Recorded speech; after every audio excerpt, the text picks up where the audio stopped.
Hello everyone. Today we are dealing with the process of academic writing. കഴിഞ്ഞ ക്ലാസ്സിൽ നമ്മൾ the process of writing എന്ന third chapter start ചെയ്തു അല്ലേ. അപ്പോൾ നമ്മൾ ഫീച്ചേഴ്സ് ഓഫ് അക്കാദമിക് റൈറ്റിംഗ് അതിൽ ഡിസ്കസ് ചെയ്തു. എന്തൊക്കെയായിരുന്നു അക്കാദമിക് റൈറ്റിങ്ങിൻ്റെ ഇമ്പോർട്ടൻറ്റ് ഫീച്ചേഴ്സ്? അക്കാദമിക് റൈറ്റിംഗ് എപ്പോഴും ഫോർമൽ ആയിരിക്കണം, ഒബ്ജക്റ്റീവ് ആയിരിക്കണം ആൻഡ് ടെക്നിക്കൽ വേർഡ്സും വൊക്കാബുലറിയുമായിരിക്കണം അക്കാദമിക് റൈറ്റിങ്ങിൽ യൂസ് ചെയ്യേണ്ടത്. ഇതൊക്കെ നമ്മൾ കഴിഞ്ഞ ക്ലാസ്സിൽ ഡിസ്കസ് ചെയ്തു. ഇനി ഇന്നത്തെ ക്ലാസ്സിൽ നമ്മൾ ഡിസ്കസ് ചെയ്യാൻ പോകുന്നത് the process of academic writing എന്ന സെക്ഷനാണ്. അക്കാദമിക് റൈറ്റിംഗ് തയ്യാറാക്കുമ്പോഴുള്ള പ്രോസസ്സാണ് നമ്മൾ ഇന്ന് ഡിസ്കസ് ചെയ്യാൻ പോകുന്നത്. Okay, there are three major processes preceding the submission of an academic assignment.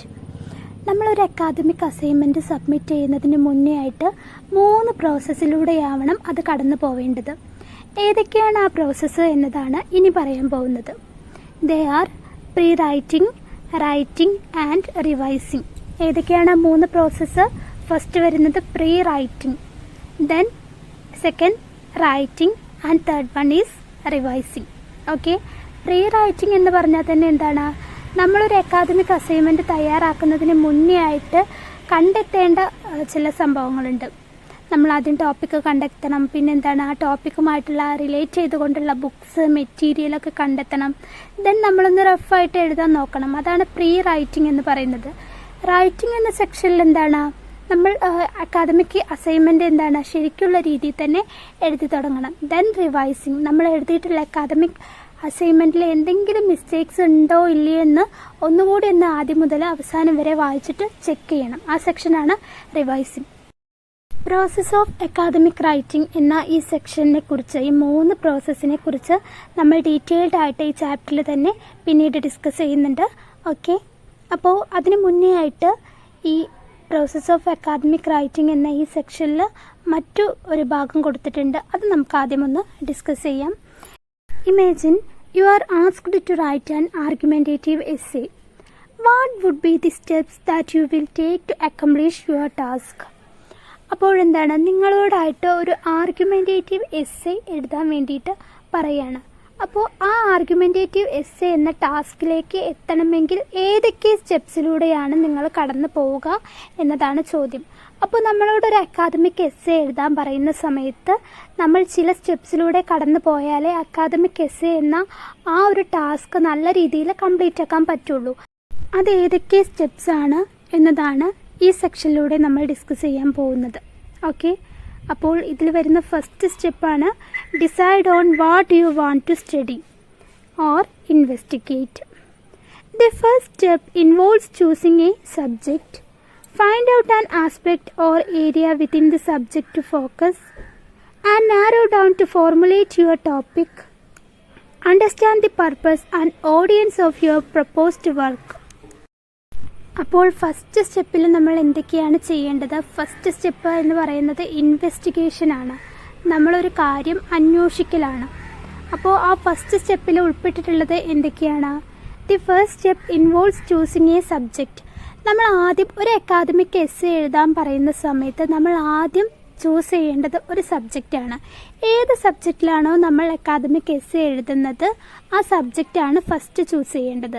Okay, then find out an aspect or area within the subject to focus. പിന്നെ ആ സബ്ജക്റ്റിൽ തന്നെ ഏത് ഏരിയയാണ് നമ്മൾ സെലക്ട് ചെയ്യാൻ പോകുന്നത് എന്ന് കണ്ടുപിടിക്കുക എന്നതാണ് സെക്കൻഡ്. ഓക്കെ, ആദ്യം നമ്മളൊരു സബ്ജക്റ്റ് സെലക്ട് ചെയ്യുക. ആ സബ്ജക്റ്റിൽ തന്നെ ഒരുപാട് ഏരിയാസ് ഉണ്ടായിരിക്കുമല്ലേ. ഇപ്പോൾ ഇംഗ്ലീഷ് ലിറ്ററേച്ചറിനെ കുറിച്ച്, ലിറ്ററേച്ചറിലാണ് നമ്മൾ അക്കാദമിക് എസ്സേ എഴുതുന്നത് എന്നുണ്ടെങ്കിൽ ലിറ്ററേച്ചറിൽ ഒരുപാട് ഏരിയാസ് ഉണ്ടായിരിക്കും അല്ലേ. അപ്പോൾ അതിൽ ഏത് ഏരിയയാണ് നമ്മൾ സെലക്ട് ചെയ്യാൻ പോകുന്നത് അത് കണ്ടെത്തുക. And narrow down to formulate your topic. Then പിന്നീട് നമ്മൾ ചെയ്യേണ്ടത് ടോപ്പിക്ക് ക്രിയേറ്റ് ചെയ്യുക എന്നതാണ്. ഓക്കെ, അപ്പോൾ ഫസ്റ്റ് നമ്മൾ സബ്ജക്റ്റ് സെലക്ട് ചെയ്യുക. ദെൻ സബ്ജക്റ്റിൽ ഏത് ഏരിയയിലാണോ നമ്മൾ കൂടുതൽ വില്ലിംഗ് ആയിട്ടുള്ളത് അക്കാദമിക് അസൈൻമെൻറ്റ് ചെയ്യാൻ ആ ഏരിയ സെലക്ട് ചെയ്യുക. പിന്നീട് ഒരു ടോപ്പിക്ക് ഉണ്ടാക്കുക. Okay, then understand the purpose and audience of your proposed work. പിന്നീട് നമ്മൾ അറിഞ്ഞിരിക്കേണ്ട മറ്റൊരു കാര്യമുണ്ട്. നമ്മൾ ചെയ്യുന്ന അക്കാദമിക് അസൈൻമെൻറ്റിൻ്റെ പർപ്പസ്, ഉദ്ദേശം എന്താണോ അത് നമ്മൾ മനസ്സിലാക്കിയിട്ട് അതിനനുസരിച്ചായിരിക്കണം അക്കാദമിക് അസൈൻമെൻറ്റ് തയ്യാറാക്കേണ്ടത്. ദെൻ പിന്നീട് നമ്മൾ ഒരു അക്കാദമിക് അസൈൻമെൻറ്റ് സബ്മിറ്റ് ചെയ്യുമ്പോൾ അല്ലെങ്കിൽ അത് പ്രസൻറ്റ് ചെയ്യുന്ന സമയത്തുള്ള ഓഡിയൻസ് ആരൊക്കെയാണ് എന്ന് നമ്മൾ മനസ്സിലാക്കിയിരിക്കണം. അത് ചിലപ്പോൾ ടീച്ചേഴ്സ് ആവാം, സ്കോളേഴ്സ് ആവാം. ആരാണോ നമ്മുടെ ഓഡിയൻസ് അത് നമ്മൾ മനസ്സിലാക്കിയിട്ടുണ്ടായിരിക്കണം. ഓക്കെ, ഇതാണ് ഫസ്റ്റ് സ്റ്റെപ്പായിട്ടുള്ള decide on what you want to study or investigate എന്ന സെക്ഷനിൽ വരുന്നത്. എന്തൊക്കെയാണ്? ആദ്യം നമ്മൾ ഒരു സബ്ജക്റ്റ് സെലക്ട് ചെയ്യുക. ദെൻ ആ സബ്ജക്റ്റിൽ ഒരുപാട് ഏരിയാസ് ഉണ്ടായിരിക്കും. അതിൽ നമുക്ക് ആപ്റ്റായിട്ടുള്ള ഒരു ഏരിയ നമ്മൾ സെലക്ട് ചെയ്യുക. അതിൽ നിന്നൊരു ടോപ്പിക് ഉണ്ടാക്കിയിട്ട് ടോപ്പിക് ക്രിയേറ്റ് ചെയ്യുക. പിന്നീട് എന്താണ്, നമ്മുടെ അക്കാദമിക് അസൈൻമെൻറ്റിൻ്റെ പർപ്പസ് എന്താണ്, അതുപോലെ തന്നെ ഓഡിയൻസ് ആരൊക്കെയാണ് എന്ന് മനസ്സിലാക്കുക. Okay, second step is collect information or expert sources. നമ്മൾ ഇൻഫർമേഷൻ കളക്ട് ചെയ്യുക എന്നതാണ് സെക്കൻഡ് സ്റ്റെപ്പിൽ ചെയ്യേണ്ട കാര്യം. Okay, the second step is to identify the sources of information. ആദ്യം നമ്മൾ തയ്യാറാക്കുന്ന അക്കാദമിക് അസൈൻമെൻറ്റിൻ്റെ ടോപ്പിക്കുമായിട്ട് റിലേറ്റ് ചെയ്തുകൊണ്ടുള്ള സോഴ്സസ്, മെറ്റീരിയൽ കളക്ട് ചെയ്യുക എന്നതാണ് ആദ്യം നമ്മൾ ചെയ്യേണ്ടത്. Then take down notes. പിന്നീട് അത് വെച്ചിട്ട് നോട്ട് ഉണ്ടാക്കുക. And prepare a working bibliography or list of works to be consulted or quoted. പിന്നീട് നമ്മൾ എത്രത്തോളം മെറ്റീരിയൽ, എത്രത്തോളം സോഴ്സ് നമുക്ക് അവൈലബിൾ ആയിട്ടുണ്ട്, നമ്മൾ അക്കാദമിക് അസൈൻമെൻറ്റ് എഴുതുന്നതിന് വേണ്ടിയിട്ട് സെലക്ട് ചെയ്തിട്ടുണ്ട്, ആ ബുക്സിൻ്റെ ഒരു ലിസ്റ്റ് തന്നെ ഉണ്ടാക്കുക. ഇതാണ് നമ്മൾ സെക്കൻഡ് സ്റ്റെപ്പിൽ ചെയ്യേണ്ട ഇമ്പോർട്ടൻ്റ് ആയിട്ടുള്ള കാര്യങ്ങൾ. Okay, then third step is prepare a framework or structure to work on.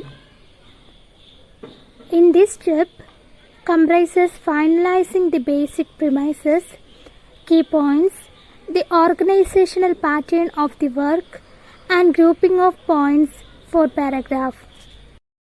ഇനി മൂന്നാമത്തെ സ്റ്റെപ്പിൽ നമ്മളൊരു ഫ്രെയിം വർക്ക് തയ്യാറാക്കുക എന്നതാണ്. അപ്പോൾ നമ്മൾ ഒരു അക്കാദമിക് അസൈൻമെൻറ്റ് തയ്യാറാക്കുമ്പോൾ എങ്ങനെയായിരിക്കണം അതിൻ്റെ സ്ട്രക്ചർ എന്നതൊക്കെ ഒന്ന് മുൻകൂട്ടി അറിഞ്ഞിരിക്കുക എന്നതാണ് ഈ സ്റ്റെപ്പിൽ വരുന്നത്. Okay, the third step comprises finalising the basic premises. നമ്മളൊന്ന് ഫൈനലൈസ് ചെയ്യണം. എന്തിനൊക്കെ? Key points. നമ്മൾ ഏതൊക്കെ പോയിൻറ്റ്സ് ആണ് ഈ അക്കാദമിക് എസ്സേ എഴുതുന്നതിൽ ഉൾപ്പെടുത്തുന്നത്, ആ പോയിൻറ്റ്സിനെയൊക്കെ ഒന്ന് ഫൈനലൈസ് ചെയ്ത് എഴുതുക. Then the organisational pattern of the work and grouping of points for paragraph. പിന്നെ നമുക്ക് എന്താണ്, നമ്മൾ ബുക്കൊക്കെ കളക്ട് ചെയ്തു എന്ന് പറഞ്ഞു അല്ലേ, ബുക്സും സോഴ്സസും എല്ലാം നമ്മൾ കളക്ട് ചെയ്തു. അതിൽ നിന്നൊക്കെ ഒരുപാട് പോയിൻറ്റ്സ് നമുക്ക് കിട്ടിയിട്ടുണ്ടായിരിക്കും, അക്കാദമിക് അസൈൻമെൻറ്റിന് വേണ്ട ഒരുപാട് പോയിൻറ്റ്സ്. അപ്പോൾ അതൊക്കെ ഏത് പാരഗ്രാഫിൽ ഏതൊക്കെ പോയിൻറ്റ്സ് ഉൾപ്പെടുത്തണം എന്നതൊക്കെ നമ്മളൊന്ന് ഫൈനലൈസ് ചെയ്യുക, ഒന്ന് അന്തിമമായിട്ട് തീരുമാനിക്കേണ്ടത് ഈ സ്റ്റെപ്പിലാണ്.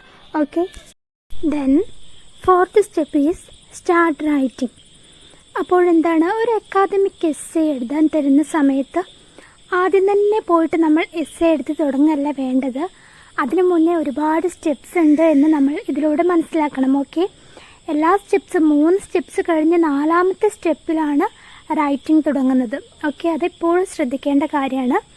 അപ്പോൾ സ്റ്റാർട്ട് റൈറ്റിംഗ് എന്ന സെക്ഷനിൽ എന്തൊക്കെയാണ് വരുന്നത് എന്ന് നമുക്ക് നോക്കാം. Drafting begins as A 4th step. Here, preparing the first draft, going through the draft to ensure there are no structural and thematic inconsistencies, editing and revising the paper are the major steps involved. അപ്പോൾ എഴുതി തുടങ്ങുമ്പോൾ നമ്മൾ ശ്രദ്ധിക്കേണ്ട പ്രധാനപ്പെട്ട ഒരു പോയിൻ്റാണ്, ഡ്രാഫ്റ്റായിട്ട് വേണം നമ്മൾ എഴുതാൻ.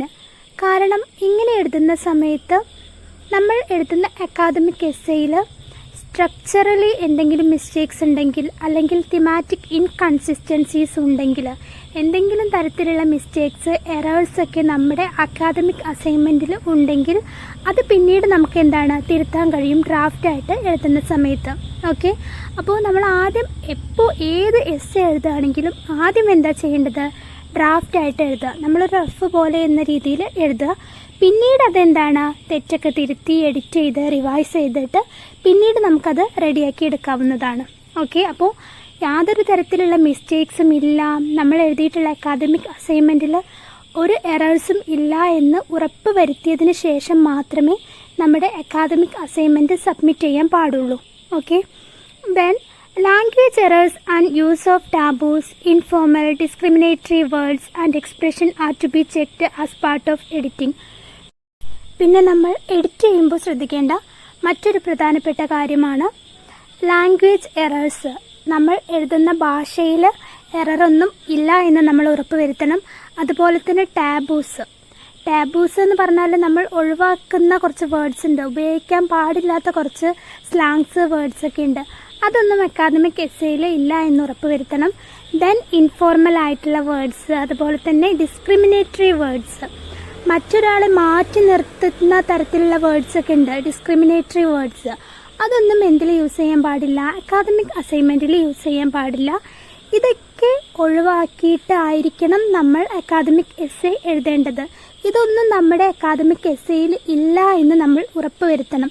ഓക്കെ. അപ്പോൾ അക്കാദമിക് അസൈൻമെൻറ്റിൽ ഒഴിവാക്കേണ്ട കാര്യങ്ങൾ എന്തൊക്കെയാണ്?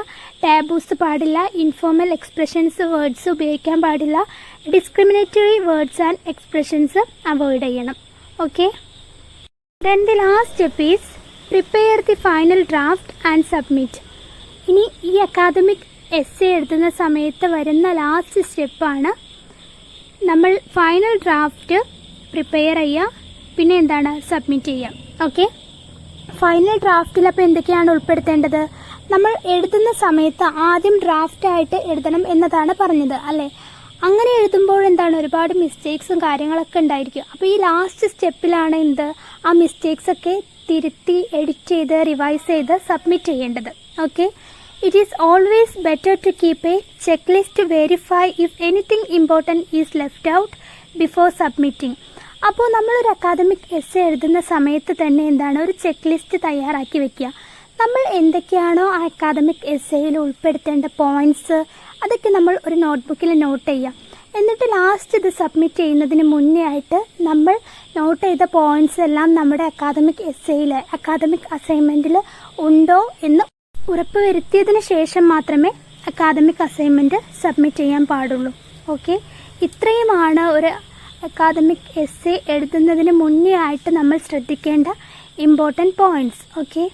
ഏതൊക്കെയാണ്? ഫസ്റ്റ് വരുന്നത് decide on what you want to study or investigate. ആദ്യം നമ്മൾ ഇൻവെസ്റ്റിഗേറ്റ് ചെയ്യുക. Second, collect information or expert sources. പിന്നെ നമുക്ക് ആവശ്യമായിട്ടുള്ള സോഴ്സസ് കളക്ട് ചെയ്യുക. Then third step, prepare a framework or structure to work on. പിന്നെ നമ്മൾ നമ്മുടെ അക്കാദമിക് എസ്സേ എങ്ങനെയാണ് എഴുതേണ്ടത് അതിനൊരു സ്ട്രക്ചറൊക്കെ ക്രിയേറ്റ് ചെയ്യുക. Then fourth step, start writing. പിന്നീടാണ് നമ്മൾ എഴുതി തുടങ്ങേണ്ടത്. And the last step is prepare the final draft and submit. ലാസ്റ്റായിട്ട് നമ്മൾ ഫൈനൽ ഡ്രാഫ്റ്റ് പ്രിപ്പയർ ചെയ്യുക, പിന്നീട് സബ്മിറ്റ് ചെയ്യാം. അപ്പോൾ ഫൈനൽ ഡ്രാഫ്റ്റിൽ യാതൊരു തരത്തിലുള്ള മിസ്റ്റേക്സ് എറേഴ്സ് ഒന്നും ഇല്ല എന്ന് ഉറപ്പ് വരുത്തിയതിന് ശേഷമായിരിക്കണം നമ്മൾ നമ്മുടെ academic assignment academic essay submit ചെയ്യേണ്ടത്. ഓക്കെ.